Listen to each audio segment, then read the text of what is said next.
Êxodo capítulo 12,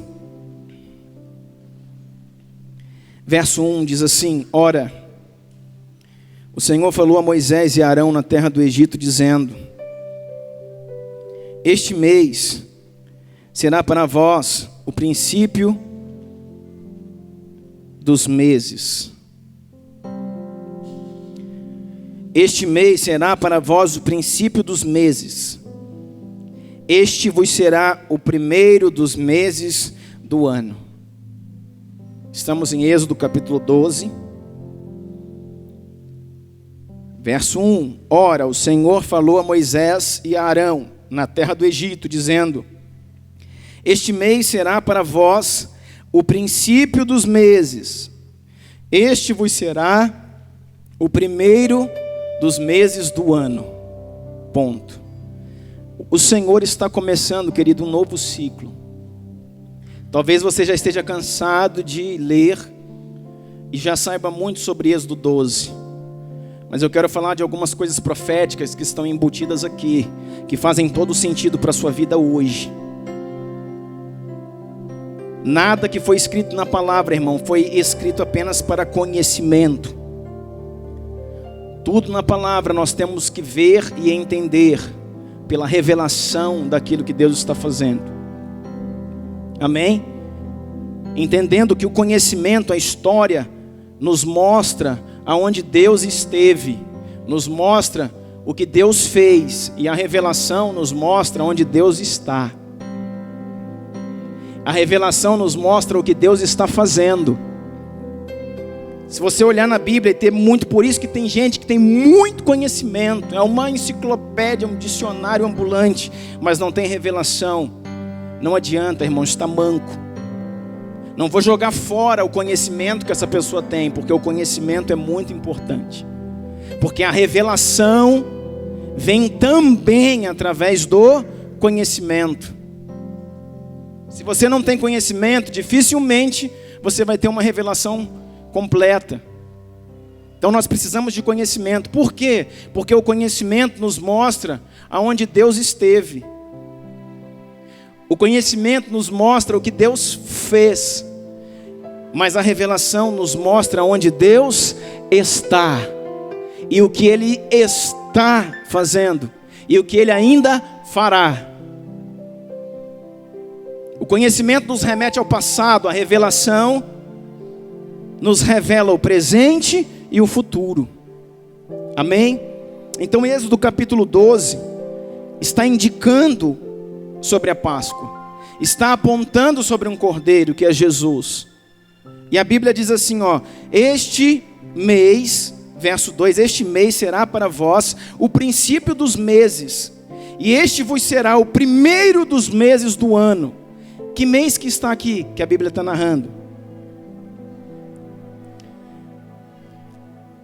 Êxodo capítulo 12, verso 2 está dizendo: Este mês será para vós o primeiro mês. Que mês que é esse? Janeiro? Diga, este é o mês de Nissan. Quantos estão aqui comigo? Quantos já foram? Diga comigo então: este é o mês de Nissan. Ou de Abib. O mês de Nissan, ou o mês de Abib, é o primeiro mês do calendário judaico. Ah, tá. A partir de agora, porque não era. Qual que era o primeiro mês do calendário judaico? Equivale para nós setembro, outubro. Quem já ouviu falar em Rosh Hashanah? Não, irmão, vou embora. Peraí, deixa eu perguntar de novo. Vou fechar meu iPad. Quantos já ouviram falar em Rosh Hashanah? Vocês nunca ouviram falar em Rosh Hashanah, irmão? Quantos aqui tem internet em casa? Televisão? Assiste jornal? Irmãos, Rosh Hashanah é o ano novo, é o primeiro ano dos judeus. Rosh Hashanah significa cabeça de ano. E o Rosh Hashanah é comemorado entre setembro e outubro, que é o ano civil dos judeus. Esse é o calendário civil dos judeus, é o calendário histórico, onde sempre foi celebrado o primeiro mês do ano, o Rosh Hashanah, cabeça de ano. Só que o Senhor está dizendo assim para eles, a partir de agora, a partir deste momento, esse mês em que vocês estão, será o novo começo. Esse mês será celebrado como o primeiro. Esse mês, Nisan ou Nissan, será o primeiro mês. Porque a partir desse momento, eu estou celebrando, apontando para a Páscoa. E a partir desse momento, a Páscoa é só simbólica para vós, é um cordeiro. Mas daqui a aproximadamente 1500 anos, nesse mesmo dia da Páscoa, o cordeiro que não é um animal, o cordeiro de Deus, o meu filho virá, e no seu sacrifício terá origem a um novo tempo, a um novo ciclo. Ele vai separar a história em antes de Cristo e depois de Cristo. Este acontecimento dará origem a duas eras. Está entendendo? Por isso que Deus está falando. Falai a toda a congregação de Israel, dizendo: ao 10º dia deste mês, tomará cada um para si um cordeiro, segundo a casa dos pais, um cordeiro para cada família. Deixa eu falar uma coisa para você, querido, que está embutida no verso 2. Todo aquele que recebe a este cordeiro como Senhor e o Salvador da sua vida, tem início a um novo ciclo. A Bíblia fala tem início a um novo ciclo, onde todas as coisas se fazem novas, e tudo que era antigo vai ficar para trás. A Bíblia fala em um novo ciclo de entendimento, um novo ciclo de revelação, um novo ciclo de graça, e também num novo ciclo de comportamento, em um novo ciclo de santidade, em um novo ciclo de vida. A Bíblia está aqui dizendo, olha, quando esse cordeiro vier e foi imolado, isso simboliza o início. Eu quero dizer para você, querido, a partir do momento que você o recebeu, um novo ciclo começou na sua história. E eu quero dizer para você, muitos de nós não temos entendimento acerca desse ciclo. Muitos de nós não temos entendimento daquilo que estamos carregando e gerando. Muitos de nós viemos, andamos e caminhamos neste ciclo, mas sem saber, querido, que ele é novo. E que a partir do momento que o recebemos, tudo deveria ter sido feito novo. E eu quero dizer para você, essa história que o Senhor escreveu para você, que é a história dele. O livro que o Senhor escreveu, que a Bíblia diz que todos os seus dias estão nele escrito. Até então você vivia a sua vida, escrevia a sua história e dizia, eu quero escrever a minha história. Não diga mais isso, diga agora, eu quero viver a história que ele escreveu para mim. Eu quero viver a história que ele projetou, que ele estabeleceu para mim. E nós precisamos passar a viver essa história. Verso 3. Disse o Senhor, fala a toda a congregação de Israel, dizendo: ao 10º dia deste mês, tomará cada um para si um cordeiro, segundo as casas dos pais, um cordeiro para cada família. Mas se a família for pequena demais para um cordeiro, tomá-la-á juntamente com o vizinho mais próximo de sua casa, conforme o número de almas. Conforme ao comer de cada um, farei a conta para o cordeiro. Verso 3 diz: falai a toda a congregação, ao 10º dia deste mês, tomará para si um cordeiro. O cordeiro, ele era macho. E ele, irmãos, ele não podia ter nenhuma mácula, ele não podia ter nenhum problema. Tinha que ser um cordeiro de 1 ano, a palavra diz. Um cordeiro de 1 ano. E ele era levado que dia, que diz aí? ele era levado no 10º dia para dentro de casa. E dentro de casa ele ficava sendo observado até o 14º dia. Ficava sendo observado como ele andava, como ele comia, se ele comia bem, se a sua digestão era boa. Sabia, querido, que tinha análise das fezes do cordeiro, para ver se ele não tinha uma verminose, para ver se ele não tinha uma doença. Era avaliado entre a lã do cordeiro, para ver se ele não tinha uma enfermidade na sua pele. Era avaliado entre as unhas, entre o casco, para ver se ele não tinha micoses. Era avaliado o cordeiro por inteiro, porque se houvesse qualquer coisa, esse cordeiro tinha que ser trocado. Porque o cordeiro a ser imolado no 14º dia, tinha que ser um cordeiro perfeito. Um cordeiro macho. Um cordeiro macho. Um cordeiro de 1 ano. 1 ano fala da inocência do animal. Era um cordeiro ainda jovem, inocente. E um cordeiro sem nenhum tipo de enfermidade. Isso fala de quê, irmãos? Da santidade do nosso Deus. Da perfeição do nosso Jesus. Fala da sua integridade, fala do seu caráter, fala da sua santidade, fala de como Jesus era perfeito. Aí ele entrava ali em casa no 10º dia, e até o 14º dia ficava sendo observado. Irmãos, eu não vejo, eu não consigo entender como Deus é tão perfeito. Como Deus escreveu a história e apontou profeticamente para aquilo que ainda ia vir de uma forma tão perfeita. Eu quero perguntar para você, no momento em que Jesus ia ser crucificado, que dia que Jesus entrou em Jerusalém? Está aqui a resposta, não precisa ser nenhum mestre mais para responder. Jesus entra em Jerusalém exatamente no dia 10 de Nissan. Não foi nem um dia antes e nem um dia depois. Jesus vem porque Jesus não morava em Jerusalém, Jesus morava na Judéia. E Jesus vinha para Jerusalém porque ele estava com a sua resolução, tinha intrépida resolução para ir até o final, até o seu propósito. Ele caminhava para a cruz, não com semblante descaído, não com tristeza, não com medo, mas ele caminhava para a cruz, com seus olhos, sua cabeça erguida, seus olhos posicionado naquilo que ele precisava fazer. Nós falamos na escola de quinta-feira, 2 aulas atrás, nós falamos sobre a mente do intercessor. Falando sobre oração, sobre batalha espiritual, nós ministramos sobre como ter uma mente do intercessor. Como deve ser a mente do intercessor. E a mente do intercessor é como a mente de Cristo.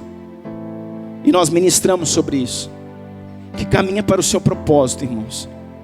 Só que a palavra diz, e a história também diz, que exatamente no dia 10 de Nissan, ele entrou em Jerusalém.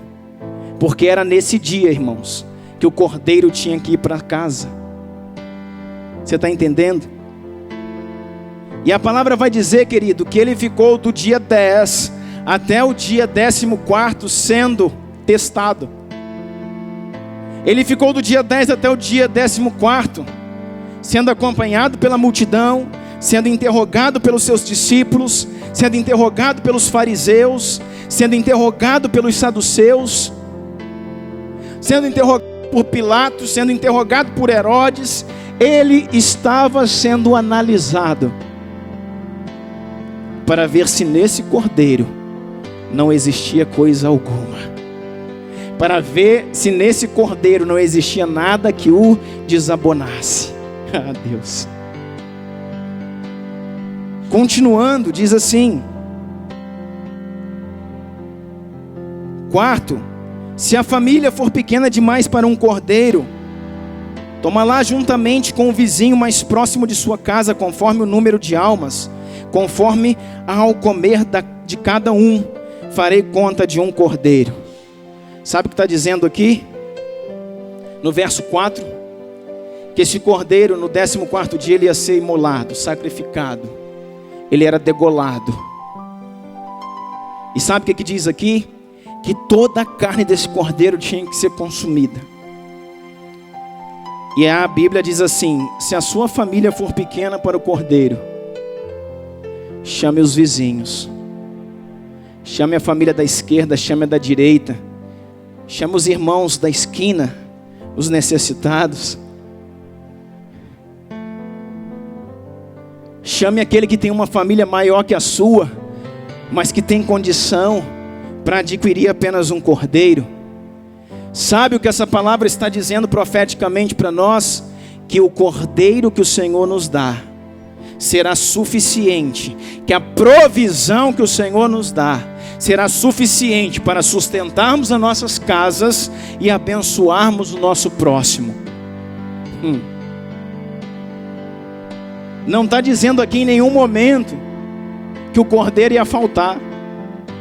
Não diz em nenhum momento que se o cordeiro não der para sua família, pegue um segundo cordeiro. Sabe por quê? Sabe por quê, irmãos? Porque a provisão de Deus, ela é plena. Porque aquilo que Deus começou a fazer na nossa vida, Ele vai terminar. Porque aquilo que Deus já começou, Ele vai terminar. Porque Ele está dizendo: olha o alimento que eu coloco na tua mesa. O cordeiro que está aí, ele vai alimentar a tua família. E se tiver sobrando, que é o que vai acontecer, se eu tiver no negócio, traga pessoas, procure pessoas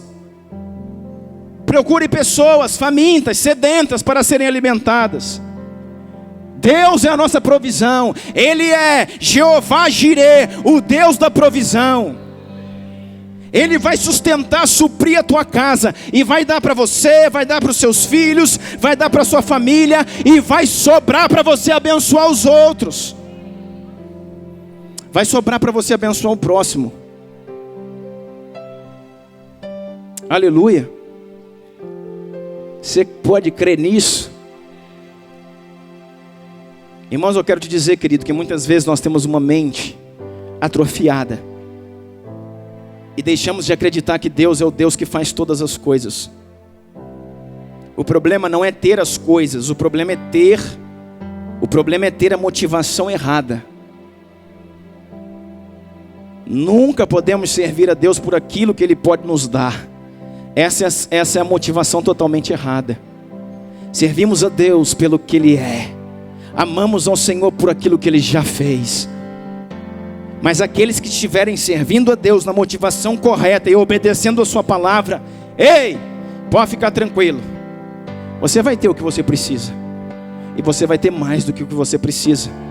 Não para que você esbanje, para que você abençoe aqueles que não têm. Então é isso que a palavra está falando. Verso 5: o cordeiro ou o cabrito será sem defeito, macho de 1 ano, o qual tomará das ovelhas ou das cabras. Já falei sobre isso. E guardareis até o 14º dia desse mês, e toda a assembléia da congregação de Israel o matará à tardinha. Tomarão do sangue, poluão em ambos umbrais e na verga da porta, nas casas em que comerem. Tomarão do sangue e colocarão nos ambos umbrais. Ambos umbrais, a porta tinha 2 umbrais. Umbrais fala da haste vertical da porta, mas não era só aqui. Em alguns filmes, irmãos, você vê, sabe, o sangue sendo colocado aqui no centro da porta. Não é isso que a Bíblia diz. O sangue, ele vai para o umbral, ou para os umbrais, parte vertical do portal. O sangue não foi para a porta, o sangue foi para o portal. Umbrais fala da parte vertical do portal, e verga fala da parte horizontal do portal. E umbrais e vergas falam da cruz do nosso Senhor Jesus Cristo, do lugar onde daria acesso, do lugar onde seria liberto, onde seria liberado para nós a nossa vitória. E continua dizendo, verso 8: naquela noite comerão carne assada ao fogo. Naquela noite comerão carne cozida. Naquela noite comerão carne crua. Naquela noite comerão carne assada ao fogo, com pães asmos, com ervas amargas o comerão. Pães asmos, sem fermento. Indicando, irmãos, que não daria tempo do pão fermentado, o pão crescer. Por quê? Porque a saída era algo tão rápido que teria que acontecer.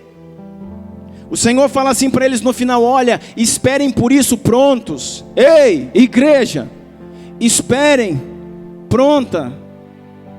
Isso fala, irmão, de um raio de ação. Isso fala de um tempo de reação da igreja, sempre pronto. Mário ministrou aqui na última quinta sobre a armadura de Deus, sobre batalha. Sabe, irmãos, o ajuste da armadura, sempre pronto. Aliás, vê se tem um manquinho perto de você aí. Olha para a pessoa que está do seu lado e fala assim: você vem na escola quinta-feira? Fala assim: vai ficar manquinho.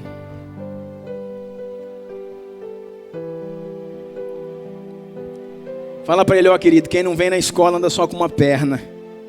Porque a escola é um lugar de adestramento, de treinamento. Amém? Então, você vai ver que lá no final vai falar que eles tinham que estar prontos. Olha, não fica sem sandália não. Vocês vão comer essa ceia, essa refeição, com as sandálias nos pés, com as sandálias posicionadas, bem ajustadas, com as correias apertadas. Coloquem suas capas, não é de roupão não, querido. Tem muito crente de roupão, irmão. Tem muito homem e mulher de Deus que dorme mais que a cama. Tem muito homem e mulher de Deus, irmãos, que está esperando Jesus voltar tomando água de coco. Eu quero dizer para você, querido, é tempo de guerra. É tempo de uma igreja restaurada. É tempo de uma igreja que está se levantando aliançada com Deus. Uma igreja, irmãos, que está pagando um preço. Uma igreja, irmãos, que sabe o que está fazendo. Que se move em Deus pela revelação e pelo propósito. Sabe, que está pronta, que está adornada. E a palavra do Senhor está dizendo assim: naquela noite comerão carne assada no fogo. Sabe como é que era? Pegava o cordeiro e degolava o cordeiro, vazava o sangue, pegava ele, tirava lã, botava ele no espeto e torrava ele no fogo. É churrasco. E torrava ele no fogo. E depois tinha que comer, irmão, até a cabeça e as fissuras. Sabe o que é isso? Até o osso era para comer.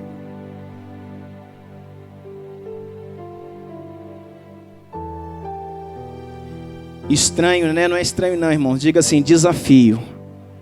Desafio.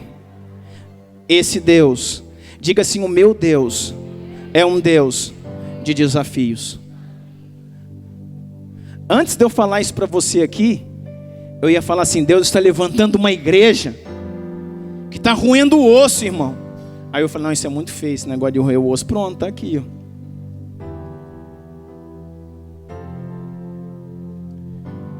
Uma igreja, irmãos, posicionada naquilo que ela tem que fazer.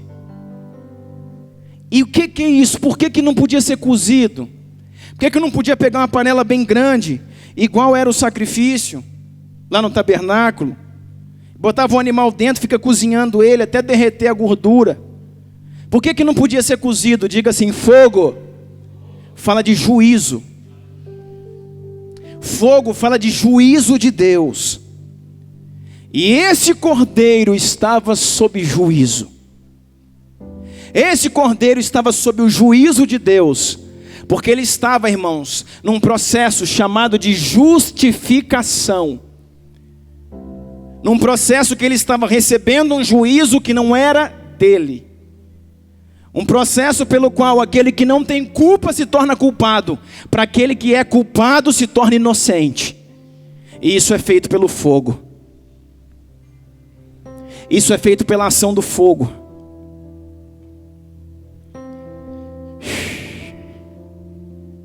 Por isso que a carne tinha que ser queimada.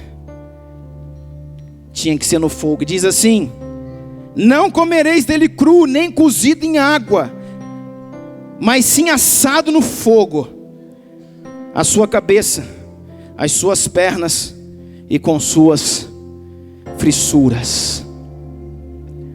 Nada dele deixareis até pela manhã, mas o que dele ficar pela manhã deve ser queimado no fogo.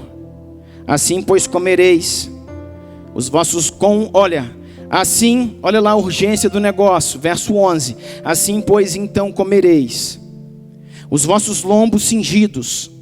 O que é lombo cingido? Lombo cingido, irmãos, é o cinto passado. Cingir o lombo significa... O que é cingir o lombo?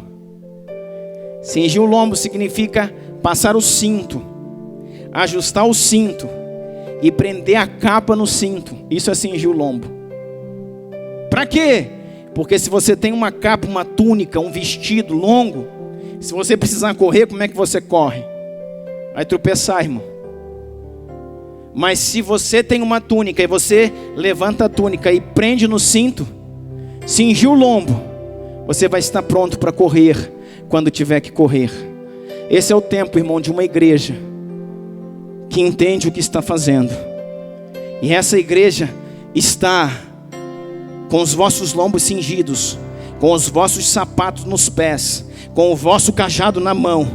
Come apressadamente. A Páscoa do Senhor está pronta. Aleluia, aleluia, glória a Deus. E a palavra do Senhor diz que depois disso tudo que estava acontecendo, depois deles terem imolado o cordeiro, cada família tinha o seu cordeiro. Cada família tinha o seu cordeiro. Diga comigo, cada família com o seu cordeiro. Cada família com o seu cordeiro. A sua família tem um cordeiro? Esse cordeiro, ele está lá na sua família?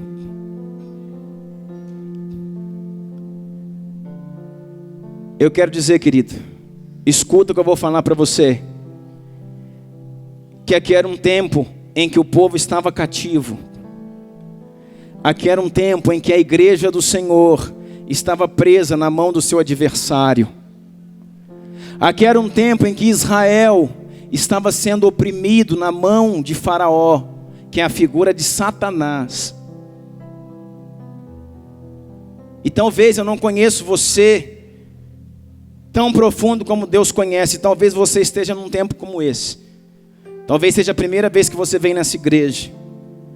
E talvez você esteja passando por um tempo de opressão, por um tempo de aflição, por um tempo de angústia, por um tempo difícil, na mão do seu inimigo. E eu quero dizer para você, querido, que nesse tempo, escuta isso, houveram muitas pragas, houveram muitos sinais. Nesse tempo, irmãos, águas se transformaram em sangue, cajados, varas se transformaram em serpentes, houve nuvem de gafanhoto, houve rã, houve tudo que você imaginar. Só que absolutamente nada disso foi capaz de libertar um povo da escravidão. Diga comigo, a única coisa capaz de libertar um povo da escravidão foi um cordeiro. Você pode aplaudir a Jesus por isso?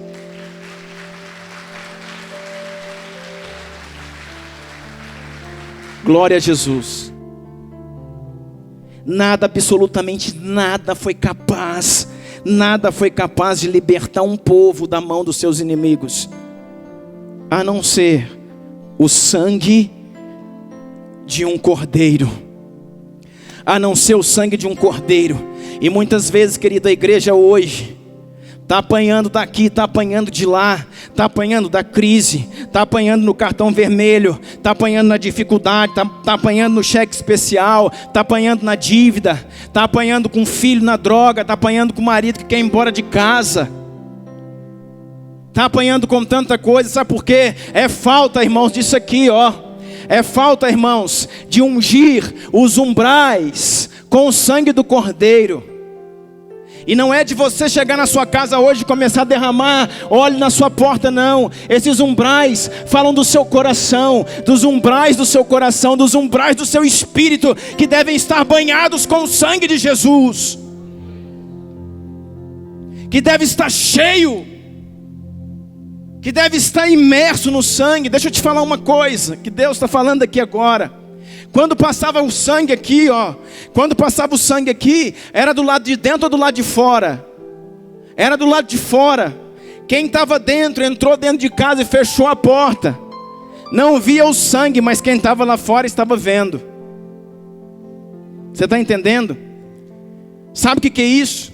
A história diz, irmãos, que alguns egípcios que tinham contato mais próximo com o povo hebreu, sempre tem alguns que simpatizam mais. Alguns egípcios que, sabem, na caminhada, na vivência do povo hebreu ali, teve um pouco de contato com eles, crendo naquilo que eles estavam fazendo, disseram assim: ei, se esse anjo vai passar mesmo, deixa eu entrar numa casa dessa. Se esse anjo vai passar aí mesmo, deixa eu entrar aí dentro, porque eu não quero ficar aqui de fora não. Eu estou acreditando no que vocês estão falando. Eu vejo a fé de vocês. Eu já vi 10 pragas que vieram até aqui, e se quem fez isso não é Deus, não é mais ninguém. Então deixa eu entrar aí. E diz a história, irmãos, que alguns egípcios entraram na casa. E sabe o que quer dizer, irmãos? Que o anjo passou e esses homens foram preservados. Você está entendendo isso? Você está entendendo o poder que há no sangue de Jesus? E você está entendendo, deixa eu me posicionar. E você está entendendo que teve hebreus, a história diz que tiveram hebreus que ficaram fora das casas. Porque a palavra foi clara: ninguém deve ficar fora de uma casa que tenha seus umbrais e vergas com sangue. Alguns hebreus ficaram fora da casa, e eu quero dizer, morreram. Sabe por quê? Porque aquilo que o povo fazia nesse tempo, na antiga aliança, a igreja era os descendentes de Abraão. Mas o que está acontecendo aqui está apontando para uma nova aliança. E na nova aliança não estão inseridos nela os descendentes naturais de Abraão, mas todo aquele que recebeu a Jesus como Senhor e Salvador e se envolveu no seu sangue. Então o segredo de permanecer vivo, o segredo de usufruir o Pessa, a passagem da escravidão para a liberdade, qual que é o segredo então? É em que lado você está em relação ao sangue. Se você está do lado de fora ou se você está imerso nele. O segredo de você estar usufruindo e de você estar entendendo e de você estar vivendo a Páscoa do Senhor Jesus é saber em que lado você está em relação ao sangue. Se você está do lado de fora ou se você está dentro, imerso nesse sangue, aonde Satanás não pode te tocar, aonde o diabo não pode te ver, aonde o seu filho, as suas casas, o seu recurso e tudo que você tem está protegido. Você pode aplaudir a Jesus. Aleluia. Deus, me dá uma igreja avivada, Senhor. Não deixa eu sozinho aqui em cima não, Pai, em nome de Jesus. Aviva o meu povo, Senhor. Amém, querido?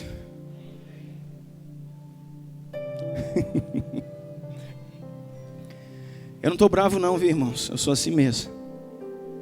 Você que não me conhece ainda vai me conhecer. Sabe por quê, irmão? Eu sou empolgado. Se ninguém fizer festa aí, eu faço aqui em cima sozinho. Porque para mim, irmãos, cada culto é uma festa. Para mim, cada culto é uma festa. Eu não aguento ver, irmãos, na hora do louvor, gente sentada. Eu não consigo ver na hora do louvor, gente conversando lá fora. Gente ali, sabe, irmãos, isso aqui é uma festa.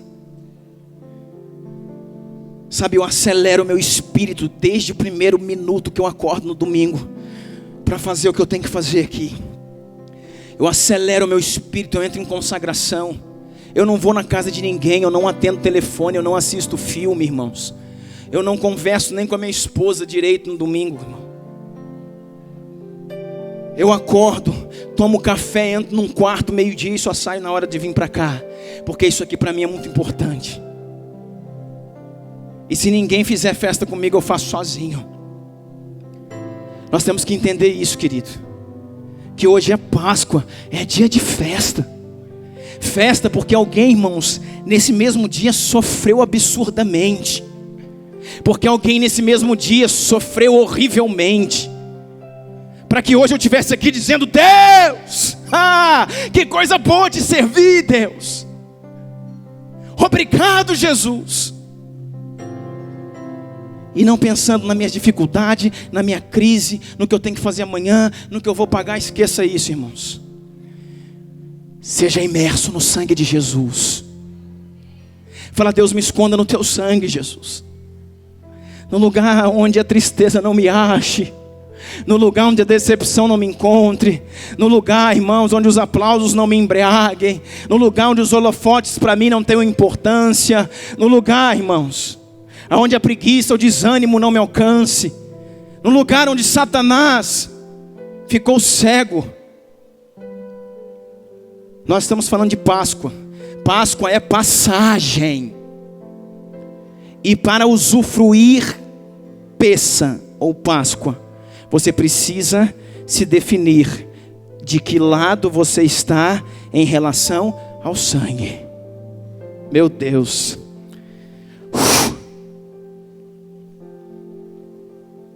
Nós vamos todos vir lá de dentro hoje, querido. Nós vamos vir todos para estar imersos nesse sangue. Em nome de Jesus. O anjo da morte passou. Isso aqui apontava agora para uma nova aliança. Que não fala mais dos descendentes. Não fala mais dos descendentes diretos de Abraão. Fala daqueles que nasceram de novo. Fala de eu. Fala de mim, de você. De eu não existe. Fala de mim, de você. Fala, querido, daqueles que tiveram oportunidade de serem enxertados na videira. Que privilégio, irmãos. Esse anjo passou.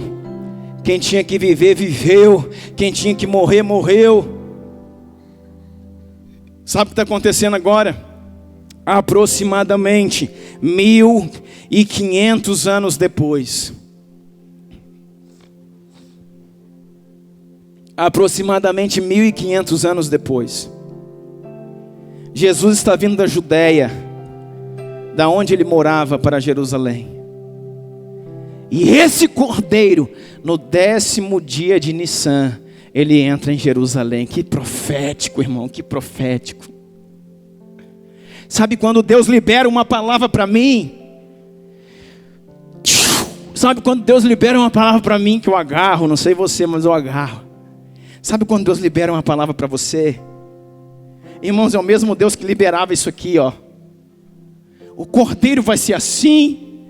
Vai entrar no dia 10, no dia 14 vai ser imolado. E 1500 anos depois está acontecendo exatamente como ele falou. Ele é Deus, que move os céus e a terra, que tem o domínio e o governo de todas as coisas. E ele não é homem para que minta, nem filho do homem para que se arrependa. O que ele falou para você, vai acontecer. Vai acontecer.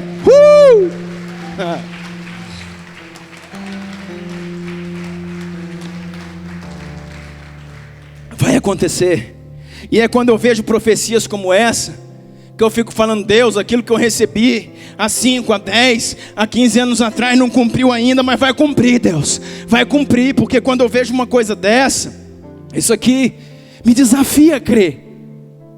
1500 anos depois, Jesus de Nazaré, o Cordeiro de Deus, está saindo da sua região, e Ele está entrando em Jerusalém.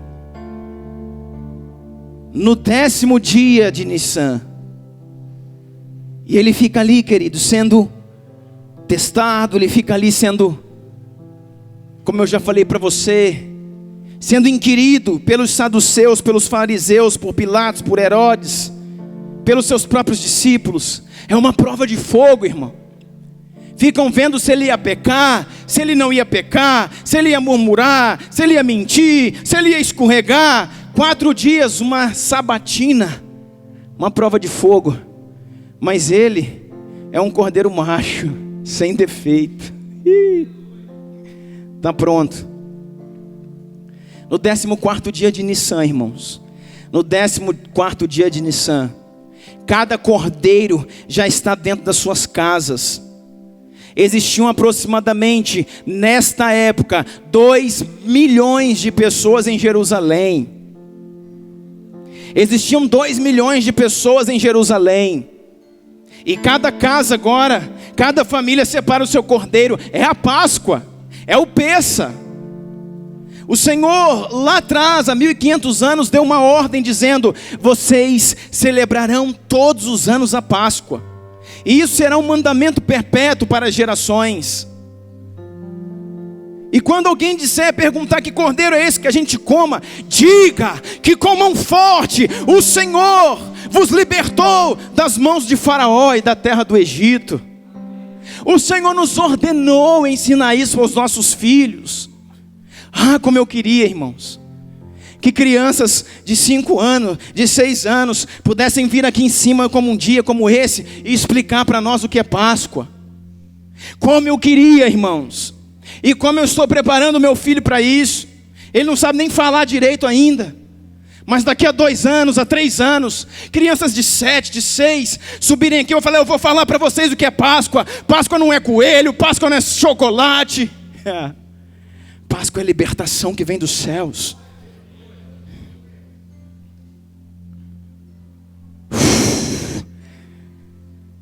Sabe o que está acontecendo? Cada família já está com seu cordeiro dentro da sua casa. 2 milhões de pessoas em Jerusalém, cada família com o seu cordeiro. Mas uma família em especial, a família do sumo sacerdote. A família do sumo sacerdote de Israel, uma família especial. Esse sumo sacerdote pega o cordeiro. E no 14º dia, a palavra de Deus fala que ele sobe as rampas que dão acesso ao templo para o altar do sacrifício. Jesus. No 14º dia, exatamente às 9 horas da manhã, um sacerdote está com o cordeiro subindo as rampas do templo. Que templo é esse? Que templo é esse? Esse não era mais o templo de Salomão, já é o templo de Herodes. E este templo está onde? Aonde que está esse templo? Aonde está esse templo, irmão? Aonde está esse templo, irmão? Onde está esse templo, irmão? No monte?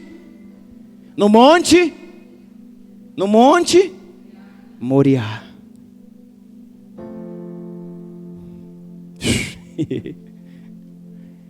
Esse templo está no monte Moriá, no lugar onde Isaac seria sacrificado, no lugar onde Jesus poupou o filho de Abraão, mas não poupou o seu próprio filho.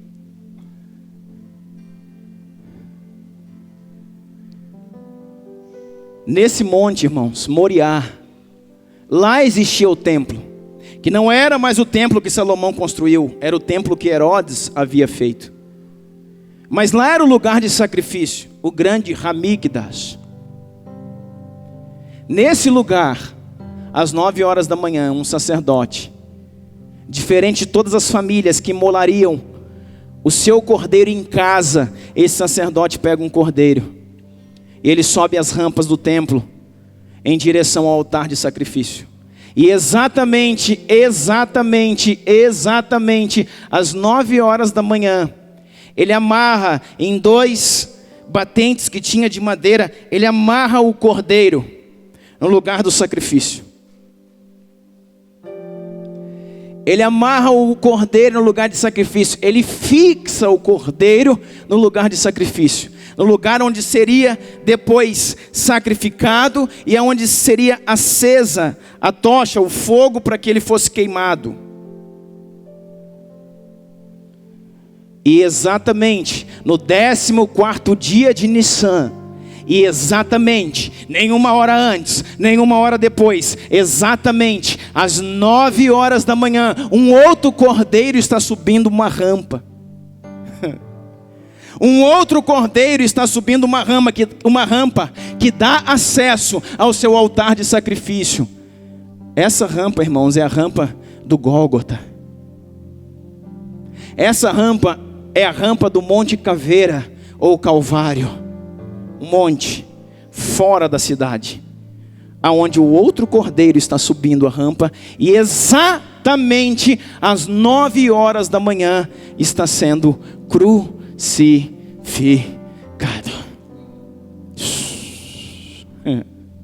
Meu Deus,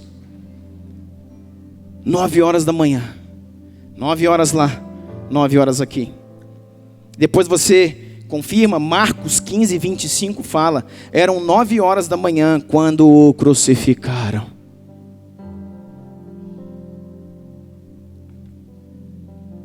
E ali Jesus foi crucificado. E passou 10 horas, e passou 11, e ao meio-dia, o sol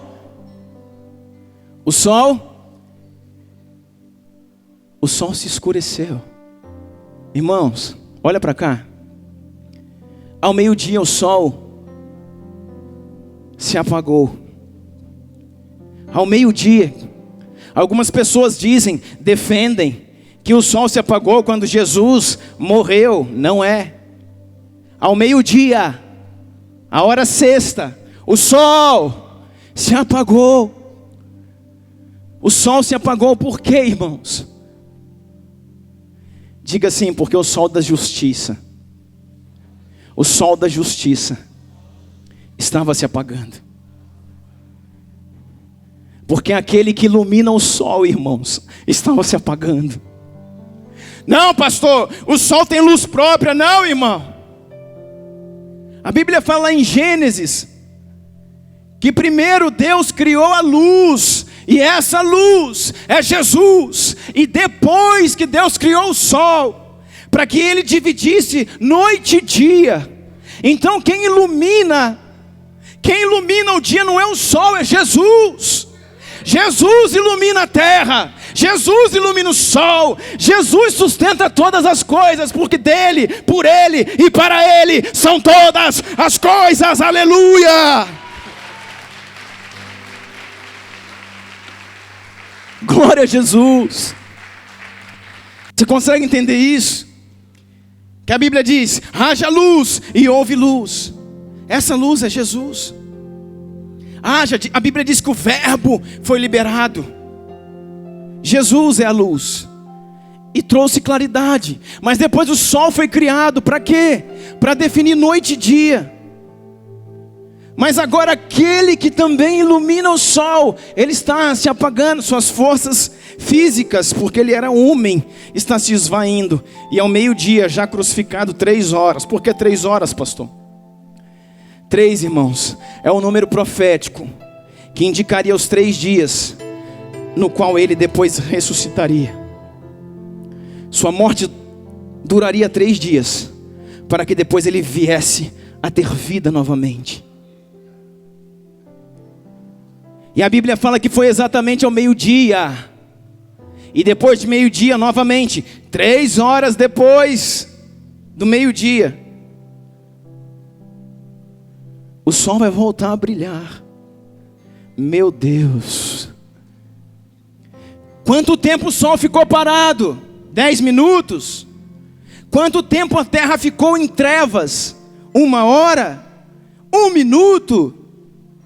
A palavra de Deus diz,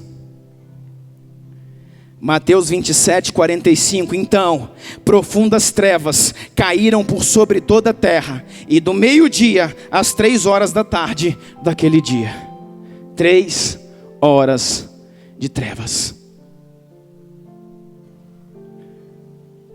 Meu Deus. Sabe que a Bíblia diz, talvez você nunca tenha pensado nisso, quando Jesus nasceu, ele nasceu à noite. Quando Jesus nasceu, ele nasceu à noite. Você lembra daquela estrela que guiava os magos? Aquela estrela que guiava os magos e o levava ao lugar. E quando ele nasceu numa estrebaria, e já era noite. E diz a palavra de Deus que os anjos do céu chegaram naquele momento e disseram assim aos pastores que estavam com ele: glória a Deus nas alturas, e paz na terra aos homens de boa vontade. Quando ele está dizendo glória a Deus nas alturas, sabe o que é glória? O que é glória? Glória é luz, glória é reflexo, glória é brilho. Quando os anjos disseram glória a Deus nas alturas, a Bíblia diz, e a história diz, que houve festa no céu, e que um grande clarão iluminou a terra.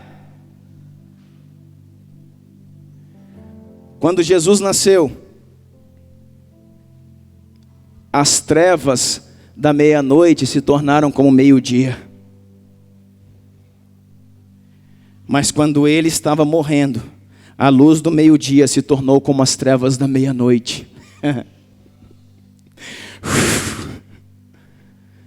Sabe por quê, irmãos? Ele é o governo de todas as coisas. Sem ele, nada do que existe existiria. Sem ele, tudo entra em colapso. Sem ele, tudo desestabiliza. Você que entrou aqui nessa noite, aprenda isso. Sem ele não há vida, sem ele não há paz, sem ele não há alegria, sem ele não há casamento, sem ele não há sucesso, sem ele não há saúde, sem ele não há nada. Sem ele não há nada. Ele é o governo de todas as coisas. Ele é o equilíbrio de todas as coisas. É nele que subsistem todas as coisas. E nós terminamos aqui às 15 horas. Às 15 horas, ainda na escuridão, a palavra de Deus diz que um sacerdote humano, o sumo sacerdote de Israel naquele tempo, o sacerdote humano, vai lá naquele cordeiro que está fixado no lugar de sacrifício, assim como Jesus estava fixado no seu lugar de sacrifício desde as 9 horas. Jesus está crucificado, querido, desde as 9 horas da manhã. Quanto tempo Jesus ficou crucificado? 10 minutos? 1 hora? De 9 da manhã às 3 da tarde ele ficou com vida.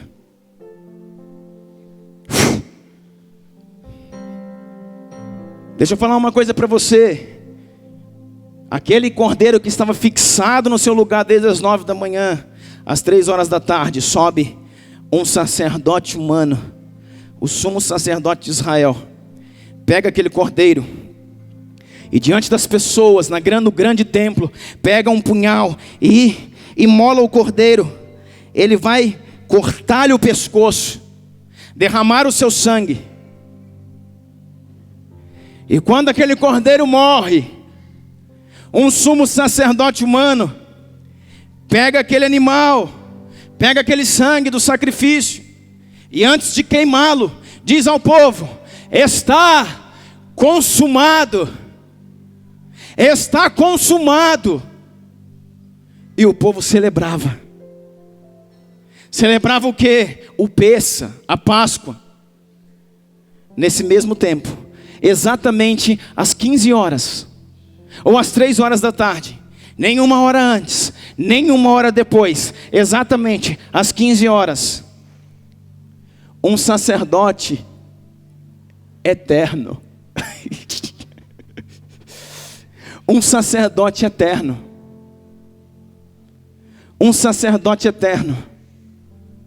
também se levanta no seu último suspiro e diz: Pai, nas tuas mãos eu entrego o meu espírito, está consumado.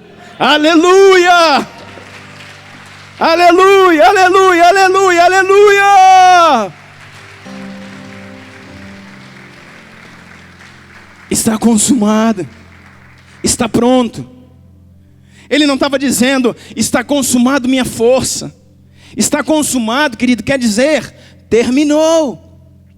E o que ele está dizendo não é: acabou minhas forças, acabou meu fôlego, não aguento de dor. Ele está dizendo: Pai, está consumado a obra que me deste para fazer, o propósito que entregaste em minha mão, a missão que me foi devida está pronta, eu entrego concluída nas tuas mãos. Eu entrego pronta nas tuas mãos. Está tudo concluído, completo. Sabe o que diz o véu?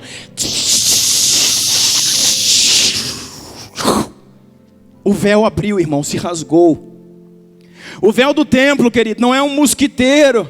O véu do templo não é o véu da noiva. O véu do templo são 60 centímetros de várias faixas de couro, faces em couro. O véu do templo se abre. Está livre acesso. Está aberto o caminho para o Santo dos Santos.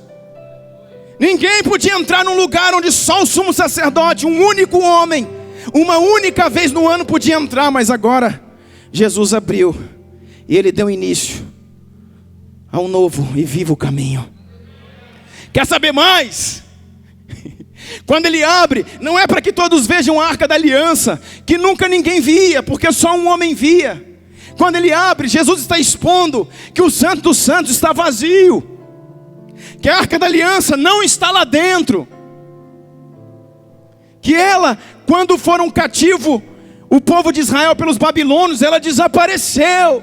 Então a arca não está mais lá. Então Jesus abre dizendo: o caminho está livre, e a adoração não é mais aí dentro, a adoração é aqui, é dentro de você, é dentro de você, é dentro de mim.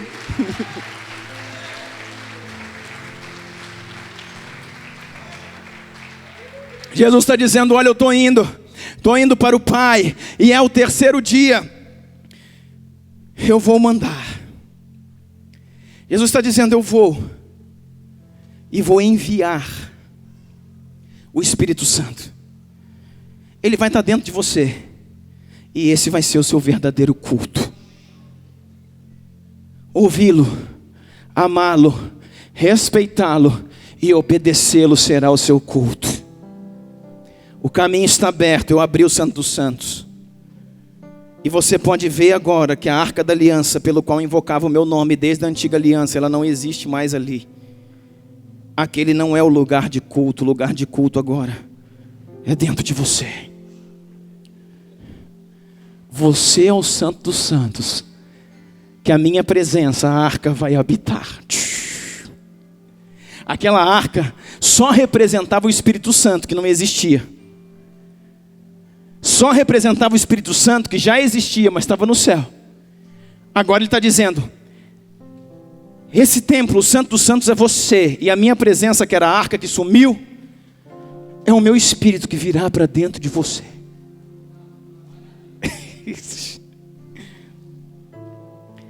E Hebreus 9,15 diz assim: por isso mesmo, Ele é o mediador da nova aliança, a fim de que, intervindo a morte para a remissão das transgressões que havia sob a primeira aliança, recebam a promessa da eterna herança aqueles que têm sido chamados.